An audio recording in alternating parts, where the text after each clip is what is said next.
You're listening to From Heaven and Hope, a weekly podcast where Nicole Frazier brings you conversations from those who have been affected by grief. Whether a parent, child, friend, counselor, pastor, or philanthropist, everyone moves through and conquers grief in their own way. We know that what you're facing is a long road, but no matter how dark that road is, there will always be light. There will always be purpose. From where they are in heaven to the hope you need to move forward, we want to help you on that journey. Here is today's episode. Hey everyone. I've received a lot of feedback and requests for content and stories surrounding pregnancy and infant loss. The statistic is 1 in 4 women will or have experienced pregnancy and infant loss, and today's guest is one of those 1 in 4. Today we're chatting with Monika Schneider, who has sadly lost her baby boy on Christmas Day and somehow has found meaning and purpose. So let's hear what she has to say. Hey Monika, how are you? I'm good, thanks. How are you? I'm good. So we were actually introduced by Rachel Terza, who recorded an episode here with me a few weeks ago. But why don't you go ahead and tell our listeners a little bit about yourself and why you're here today? So Rachel, I got to know through a mutual friend that we know. Unfortunately, in December of 2016, I experienced a stillborn loss with my son at 29 weeks gestation. And it happened on December 25th, 2016, so on Christmas Day. And it was completely unexpected. I'd had a healthy pregnancy. There were no complications. Christmas Day, I just started to experience signs of labor. And when I called the hospital, we happened to be in Cambridge. We're from the Hamilton area, and we were in Cambridge visiting with family for Christmas. And they said to go to our nearest hospital. And I remember saying to my husband on the way, it's early, maybe they can stop the contractions. But if they can't stop the contractions, far enough along, baby will be okay. Babies are born at this age, and everything, they can help us out. And we have a daughter who's really involved with Sick Kids Hospital in Toronto. So I said, we trust Sick Kids. We'll ask for the baby to go to Sick Kids. So at that point, we didn't know what had actually happened. But anyway, I got to the hospital. They confirmed that I was actually in labor, but that the baby had no heartbeat. And from the time that they confirmed that, it was really only about half an hour, maybe 40 minutes before I was holding him in my arms. So it all happened very, very quickly. And when we chose to share it on with our family and friends and shared it on social media of what had happened, a friend of mine contacted me and said, hey, I know somebody else who very recently had a loss. And so that's how I got connected to Rachel. Yeah, that's crazy. Did they tell you, just out of curiosity, if you're comfortable sharing what happened with Zachary? So his name, our son's name is Zachary. And so we ended up choosing to have an autopsy, which was in itself a really difficult decision. At the time of his delivery, there was nothing that they could see at that moment. There was no issues with his cord. He looked well, he presented well. There's a whole sort of protocol in place for all these exams that happen with the mom, that happen with the baby. And we chose to have an autopsy completed simply because, if we could get any information from it that would inform us in subsequent pregnancies, then that would be helpful. So the autopsy did come back and tell us that there was a problem with the placenta. So basically, we found out that my body, and the placenta is supposed to be invisible to the mom's body. It's this miraculous organ that just grows in pregnancy and is essential and needed for the baby. But the mom's body is not supposed to know that it's there. But my body recognized the placenta and saw it as an intruder. It was basically attacking the placenta. And Zachary grew to 29 weeks and was able to be nourished and everything up until that point. point, but then eventually there was not enough of the placenta that was working to keep him nourished. So that's why we lost him. Wow. Okay. So, and then right, you mentioned Rachel, like getting connected with her sort of shortly after Zachary's birth. How did you find it helpful to sort of lean on someone like Rachel or lean on each other? Like, would you suggest that to somebody that might be dealing with something similar? Like find somebody who can empathize or yes, or not? Oh my goodness. Rachel and I became fast friends. We became really, really close very quickly. I think the fact that our boys, she lost twin boys. So the fact that we had boys that we both lost, that they happened at right around the same time. So we were sort of going through the processes of our grief and sort of thinking about and processing everything in sort of the same stages. I don't like using the term stages for grief because I don't think it's necessarily linear, but we definitely were having a lot of the same thoughts at the same time. And so we first connected through text, and it was one of those, hi, I know you don't know me, but I got your name. But that night, I think we texted for a few hours back and forth of, oh, tell me about your son, and tell me, and she told me about her sons, and we shared some really intimate details that we want to share with people, but that people just don't tend to ask. And with her and I, it was, everything's on the table. All the cards are on the table. You could say whatever you wanted, and there was no judgment. There was no hesitation. So it was a great, great relationship to form. Yeah, that's absolutely true. I can definitely empathize with that feeling. That it's just, you wouldn't wish it on anybody, but it's comforting to know you're not alone. Absolutely. Sure. Apart from sort of connecting with somebody that can truly empathize with what you're feeling, was there anything that anybody did, gave to you, said to you that you found particularly helpful in those kind of early stages? And then on the flip side, was there anything that just was not helpful at all that you could just turn away? Yeah, certainly some of both. For me, having lost a baby, my hands and my arms were so empty, and it's this real physical void that you're missing, and your body, when you give birth to a stillborn or you lose your baby, your body doesn't know that. So, I was still making milk, and that was a hard thing, and I needed something to hold. And so a few things that I got from people, I got some jewelry. Early on, a friend had a necklace made for me, and that I loved that. I loved that I could wear it, I could touch it. Again, it was something that I could hold. We had a blanket that Zachary was wrapped in at the hospital, and we kept that blanket. So having things that I could carry around were really meaningful to me. And with respect to, other things that people did, of course, there was lots of support of, meals and, flowers and messages of support and people thinking of us, which was really great. There were some comments very early on. I think it was probably the day after, maybe 2 days after, that somebody said, you can try again. That was hurtful. I get that they were coming from a good place and trying to be encouraging, but at that moment in that time, all that mattered was that he wasn't with us. It didn't matter that we could try again.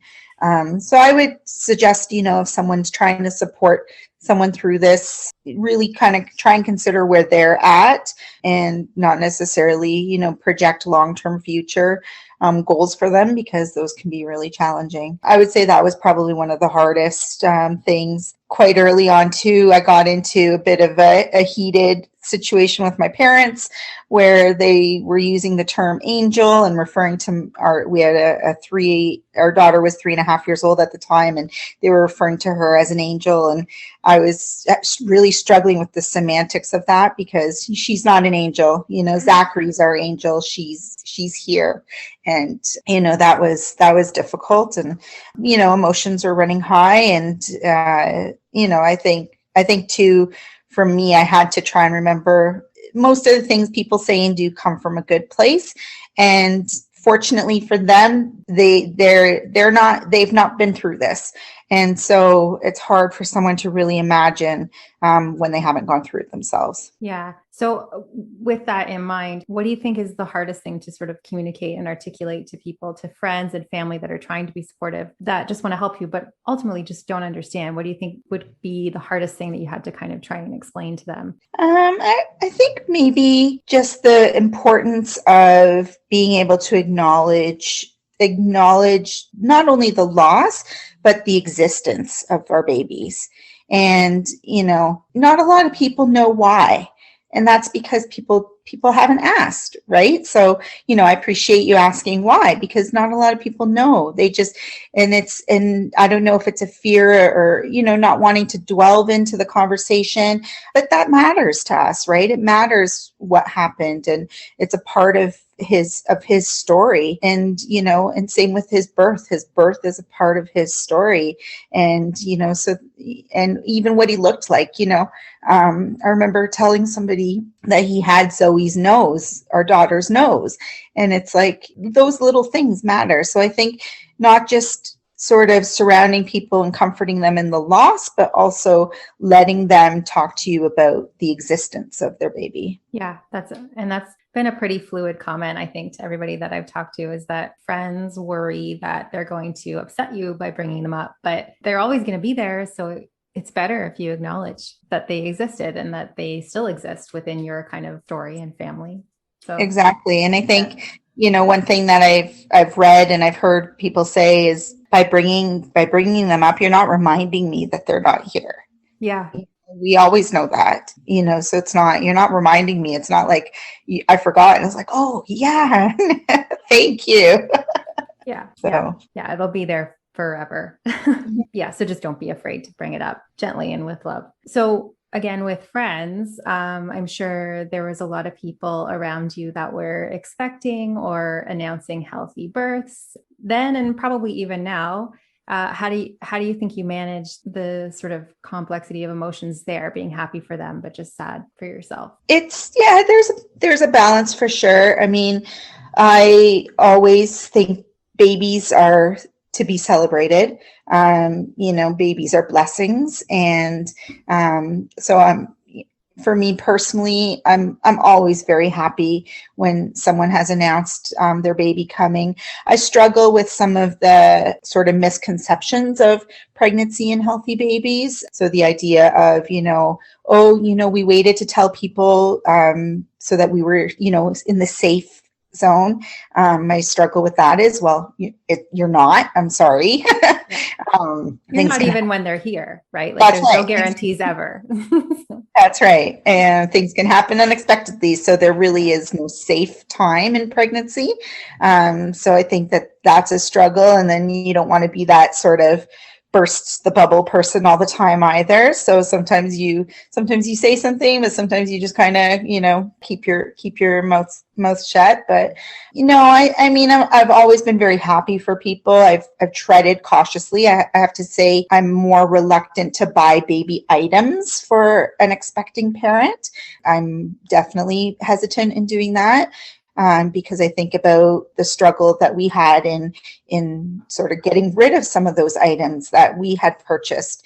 And, so I don't want anybody that I know to have to go through that. But as a whole, it's, again, babies are great. They're blessings. And, I wish for everyone happy, healthy pregnancies. And so I just try and take it in stride. There's certainly struggles going with that. And I mean, even with our own, we have had our rainbow baby, and that was difficult to share. It was difficult to see how excited people were when, we were excited too, but also very nervous, very scared. So, the fears sort of outweigh the excitement in those subsequent pregnancies, at least for myself and my husband, it did. So, yeah, so it's a balance, it's a struggle. But again, babies are blessings and they deserve to be celebrated. For sure. So speaking of your subsequent pregnancy with your son, how did you manage that anxiety? Because that's a long, 37 to 40 whatever weeks. to be scared. Yeah, it is. For me, one of the things, because in our investigations after we lost Zachary, there were things that we found out about me and my body and me being pregnant, and I was diagnosed with lupus, and it turned out that one of the medications I had previously been on but stopped when I became pregnant with him was actually a medication as part of the protocol to address the placenta issue. And I couldn't get over that. I couldn't get over the fact that a medication I was taking but then stopped is what could have saved him. So, for me, that was a real sort of driving force behind, we are medically supported in trying again. And, we got everything, our checks and balances in place. And I had certain medical things that had to happen before conceiving again. And we went through that and jumped those hoops. And when we felt that, I was in a safe place and that my body was, able to nourish another baby, then we gave it a try. We did say that it was our one kick at the can, and that if for whatever reason something didn't go well in that pregnancy, that we wouldn't go through that heartbreak again. But I felt really strongly within me that we needed to give our family the effort to try again. Yeah. But there's definitely what sort of the term I've adopted of scanxiety. So, with every single appointment going into every single scan, you get nervous because you never forget those words of, I'm sorry, there's no heartbeat. You just don't. And so every time, you walk in and you worry that that's what you're going to hear again. We had a very good support team. And I think that was the main thing, was they recognized the stress associated with it, and they wanted to give us the best pregnancy we possibly could have. They were very forthcoming in what the risks were, and we knew the risks were high, but they were also very supportive. Mm-hmm. And was there anything, because it's really hard when ultrasounds and scans become triggers, like, I can relate to them being very scary and anxiety provoking, but not necessarily a trigger for me personally, but very scary. So I can imagine if it also was a trigger in like hearing the words that you never want to hear. So was there anything that helped you through those scans? Like for me, I know I would just demand that my husband was allowed in right from the beginning, but I know COVID might have changed some things, but what did you do? Yeah. I mean, thankfully for us, COVID wasn't a factor when we were going through it. I know I've thought about that, and I've thought about the moms that are having to go, on their own and not have support. And I really feel for them. For me, I think there was just a lot of positive talk and, being confident in our medical team. That was a big thing, and trying to enjoy the scans and the days that, we were finding out that everything was great, and sort of take confidence in the different markers and milestones that we were meeting. Our team was very clear that if we could get to a certain week in the pregnancy, then they would have, again, it was all around placenta health. So there's different markers in every sort of week of pregnancy that they look for. And as long as we continue to check those off, I felt like I was doing everything I could to have a healthy pregnancy. And, I also pursued, some naturopath supports. I did massage. I did, I did acupuncture. I did everything. I kind of researched and did everything that I felt I could to give this pregnancy and baby the best outcome. That's great, and great advice. So you said Zachary was born sleeping on Christmas Day. So now how do you kind of make sure that with your kids that you have now, that Christmas Day is special, but also honoring the fact that this day is significant and also heartbreaking for you? How do you manage that in the years that? Yeah, so Christmas is really special for us. It always has been. My husband and I both love Christmas. We got married in December because we wanted to have a Christmas wedding. So Christmas has always been a big deal for us. And so, of course, Christmas 2016, the day started off great because we had Christmas morning, Santa came. I was 8 months pregnant. It was fantastic. And then it ended really tragically. And that night, there was a lot of why Christmas? Like, why did it have to be this day? And there was a lot of upset and grief, even just on the loss of Christmas Day. And we actually decided through that night that, no, you know what? We need to continue to celebrate Christmas. And we sort of made that conscious decision. And the first year following, that first year of going through all our grief and everything was a struggle, and we didn't know what we were going to do for Christmas. And so I had the idea of doing a toy drive, and I thought, you know what, we'll collect some gifts, some toys that we would have been getting for Zachary. He would have been a year old, and we'll donate them to some kids in need. And it ended up growing into what has become one of my most favorite Christmas traditions. And, we connected with some local businesses where we are, and we got support that way from the community, and just reaching out and letting people know that this is what we're doing. And we also saw it as an opportunity to bring awareness and sort of break down the stigma of talking about infant loss and stillborn and miscarriage, and sort of giving people that opportunity to tell us their stories. And so our first year we did a toy drive and collected a whole bunch of toys. And, there was one thing that I didn't want to go anywhere. That first year, Christmas Day, I wanted to stay home.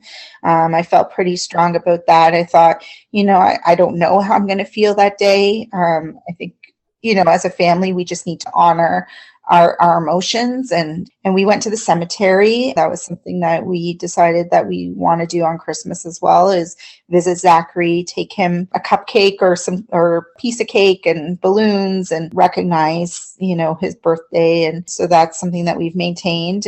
And so, we just, like I said, we decided early on that Christmas, we deserve to celebrate Christmas, and we deserve to honor Zachary. And it was after the first year, in the week after Christmas, that I thought, what a special little boy that he chose that day, because he knew that we would always be together. I mean, we'll never be working Christmas Day because, my husband and I don't have jobs where we would have to work on Christmas Day. Kids won't be in school. We'll always have that time together. And I just thought, wow, like, okay, all right, little guy, like, yeah, we can do this for you. And so, that's sort of what it's become is we have the toy drive in his honor. We love collecting all the toys. It gets people talking about him, which we love. And, our daughter sort of had this idea of all the toys we collect are the toys that Zachary gets in heaven. And so she gets super excited because she'll see, we've collected, hundreds of toys, and she'll see these toys coming through our house, and she'll say, oh my goodness, Zachary's so lucky, and look at what he got. And, so that's brought some joy to it as well. That's awesome. So do you feel that creating an initiative like that, or something to honor the memory of somebody that does good for other people, has that been like a strategic part, an important part of your healing, do you think? I think so. Yeah. Absolutely. Again, I feel like it gives me a good opportunity to talk about him, which I love doing. And because I want people to know about him, I want people to know that, he's in our family, and it sort of opens it up for people to talk to me about him as well. And no, I think it's been really nice, and we've been able to mark a few different sort of milestones. One thing we did is he would have been entering school this past year. So we collected backpacks and school supplies, and we donated those to children in need in his honor. And so I think by doing those things, it just helps to feel there's purpose to what happened. Absolutely. Yeah. Do you feel like losing Zachary, his birth, and then the loss of him, do you feel like it affected the dynamic of your marriage? Did you grieve differently? And how have you managed that process? Yeah, I mean, we definitely grieved differently. My husband really retreated, and at the time he was, 100% working from home. So he really retreated into his office, and he worked long hours because all he had to do was go downstairs into the basement. That was something that he needed to do, whereas I wanted to talk. I wanted to talk about what happened. I wanted to go over sort of what happened through the day and the times, and I wanted to look at the pictures. So in that aspect, we were very different. But something that I've learned through this is there's no one else that I would have been better to go through this with than him. And, we've found that at the times where I'm falling apart and I'm crumbling, he's strong and he's able to support me. And then the times, on the flip side where he's really struggling, I've been the support. And so we've really complemented each other in that way. One of the things too that early on, I knew that I wanted us to connect with other people, and not only for myself, I wanted him to meet other dads.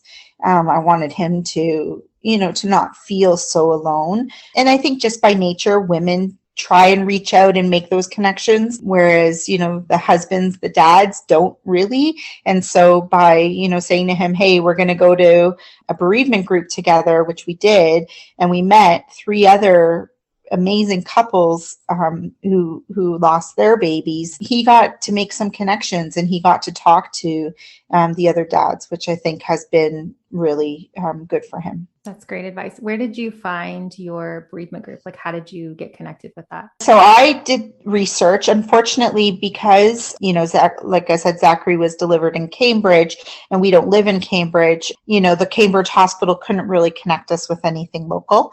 But so I did some research and I found Bereaved Families of Ontario, and I connected with the local chapter, and they have a infant perinatal loss group.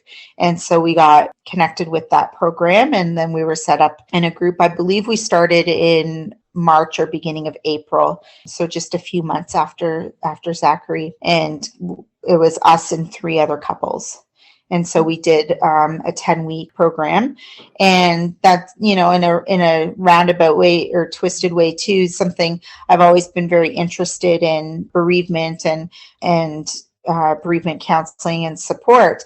And so then now I've since gone through the facilitator training, and I'm now involved in peer facilitating those groups for other families. That's great. So you find catharsis then, or healing too, in just helping other people through it? Yeah, for sure. And I think too, like I was saying earlier on, I don't feel like grief is a stage thing. I don't think it's linear. I think it's kind of a mess. And, I think if you had to draw, it would be like scribbles all over a page. So there are times where, I'm really struggling and I'm thinking, oh my goodness, like this many years later, I'm still having a hard time. Then, I meet couples who are very early on, we're talking a couple weeks or maybe a couple months. And then I can really see, no, there has been healing over time. There's still there is still grief. There always will be. There's still sadness. There always will be. But you lose that rawness that I think is so prominent in the beginning, where you really, you can't see beyond anything but the loss of your baby. So I find that helps me, and I think that's what's helpful in the groups too, is they are peer led, and so they see us as the facilitators, and they think, okay, 5 years from now or 10 years from now, that's kind of where I might be. Yeah, and that's super valuable to understand that your life just will look different in a certain period of time. Yeah, exactly. I think, and Rachel, I think, was the one who said to me, I think we need to be okay with just being 95% happy for the rest of our lives. And there's truth in that for sure. Will you laugh again? Will you sort of have sort of carefree fun again? And, you will, but there will always be something missing, at miles like birthdays and anniversaries and Christmas, there is something missing because there's someone missing. Yeah. And I think too, not being ashamed of any triggers that happen and when they happen, because you never know what they're going to be, and they can happen anywhere at any time. They can happen 2 weeks after or months and years after. So that's right. Actually, I actually shocked myself. So our son, Teddy, he was born August of 2019, right around his first birthday, Zachary's loss hit me really hard. And I didn't anticipate that. I didn't anticipate that would happen because, here we are celebrating Teddy, and he's this beautiful baby that we've been blessed with. And, I'm so grateful to have Zoe and to have him. But for some reason, Teddy's first birthday was super hard for me. Mm-hmm. And so I wasn't expecting that, right? Like nobody, there's no recipe for how this is going to go. So, So speaking of that, when as your children grow, they reach different milestones, do you find it comforting or bittersweet, or are you sad, or was that kind of a somewhat isolated incident to Teddy's first birthday, or does that periodically happen? Yeah, I mean, like Teddy's birthday, like I said, it hit me hard. There were some days right around his first birthday that I was quite sad. But I would say for the most part, as we watch him grow, it's more like, oh, I wonder if Zachary, that's kind of how our thinking is. Mm-hmm. And I wouldn't say I'm necessarily sad. I'm more curious about him, like would he have looked like him, or would he, so it doesn't really make me sad. I miss that we didn't get that with him, but again, I think it's more a curiosity. We have a nephew who was born 5 days before we lost Zachary. So our nephew was born December 20th, and then Zachary was stillborn December 25th. And so watching our nephew is a real sign of Zachary, right? Because they're basically almost the exact same age. And so I love watching him grow up because I can try and picture what Zachary would be doing. But Teddy's kind of just even brought that even more sort of in our home and more personal. So again, it's not necessarily coming out of sadness, more out of curiosity and, I wonder how it would have been. Yeah. And so with your nephew, has it always felt like that, like interesting and just endearing to watch, or was it sad initially to sort of see him right away? No, you know what? He definitely never, I was never sad about him. Never. I was sad that, there was excitement around having two cousins being born so close in age. So I was sad for that. I was sad that, that wasn't going to happen, that our nephew and our little guy weren't going to grow up together. I loved holding him in the beginning, because again, here was a baby. And for me, I really needed that tangible. And so getting the opportunity to hold him really, really did help me. Again, I think is just all babies are blessings. And that's truly how I feel.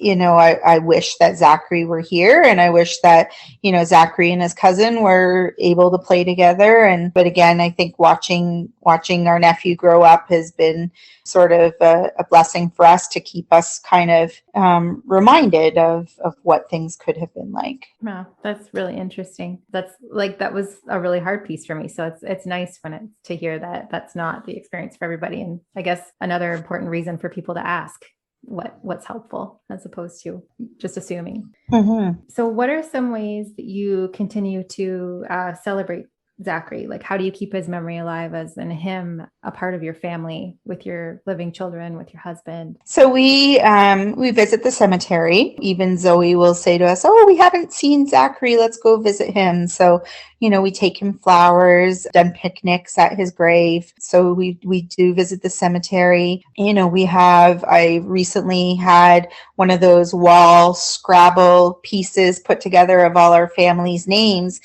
And when I consulted the person making it, I sort of gave her a rundown of our family. And I said, "What do you think? Should we include Zachary?" And she was like, "Of course you should include him. Why wouldn't you?" And I thought, yeah, you're right. Why wouldn't I? Why, as his mom, am I questioning that? But anyway, I struggle sometimes with what's right. And, and it's like, no, he's our family. So anyway, we assembled this Scrabble wall piece, and his name, the way it worked out with spelling out all the names, his name actually connects all of our names. And my brother actually commented saying, "Oh, look at that. Zachary's the one holding you guys all together." And I thought, wow, yeah, that's powerful. Yeah, that's awesome. Yeah, yeah. So, that's up on our wall. We have a bear that we got from Molly Bears. I don't know if you're familiar with Molly Bears. So they make weighted stuffed bears. So the bear is the weight of your baby when your baby passed. And so we have a bear that weighs 1 pound, 6 ounces. And, that this bear sits on our mantle. But, when we go for family pictures, we bring the bear with us. The bear went with us to visit Santa. So, so that's another thing that we do is bring our Zachary bear. And we talk about him. And, our daughter, again, she's 7.5 now. She's always very aware and including him. She'll draw pictures of us as a family and she always includes him. So he's very much still in our family. That's great. So where do you, when your kids ask about where he is, what do you say to them? Like, what is the response? What's the conversation around where he went? We say that he's in heaven. We're not an overly religious family. We've been to church and our daughter's baptized. Our Teddy isn't because of COVID, but but we say that Zachary's in heaven, and that was something that right from the beginning with trying to explain to Zoe what had happened, because she was 3.5, so she was old enough to know mommy was pregnant and a baby was coming home. So we had to tell her pretty soon after that there wasn't a baby coming home, and so of course she wanted to know, where did he go? And that prompted a lot of questions of, well, can we go there? Can we go visit? Can we go play? And, so having some discussions around that with her. But no, we say that he's in heaven and that we talk about grandparents that have passed on, or a couple aunts or uncles that have passed away, and that Zachary is with them. Okay. And has your faith been affected by your struggle with Zachary or with anything else? And have you leaned on it, or have you retreated a little bit, or not at all? I don't know how affected I would say, except that, I get frustrated with the whole concept of, God has a plan. I would, sort of, my retort to that would be, well, I don't approve of his plan. I don't know why this is his plan. His plan sucks. And so I struggle with the, sort of everything happens for a reason. I don't buy into that philosophy. I don't think there's a good reason that Zachary had to die, and that he's not with us. I don't believe in that. But, have I been angry at God? I think so, for sure. I've wondered, what did I do in a previous life? We've had some pretty significant tragedies happen over the years, and Zachary's sort of the top of the pile there. But so I kind of wonder, like, did I really mess up previously that this is like payback? So I've struggled with that. But again, I mean, we're not particularly religious, or actively religious, I should say. So never really had that sort of fight with my inner beliefs. Okay, fair enough. So were there any resources, books, websites, podcasts, anything that you found helpful that you would, let's say someone else was going through something, that you might gift to them or offer them? Yeah, there's a book, and I'm going to say the title slowly because it's complicated. It's an exact replica of a figment of my imagination. And Rachel mentioned the exact same book.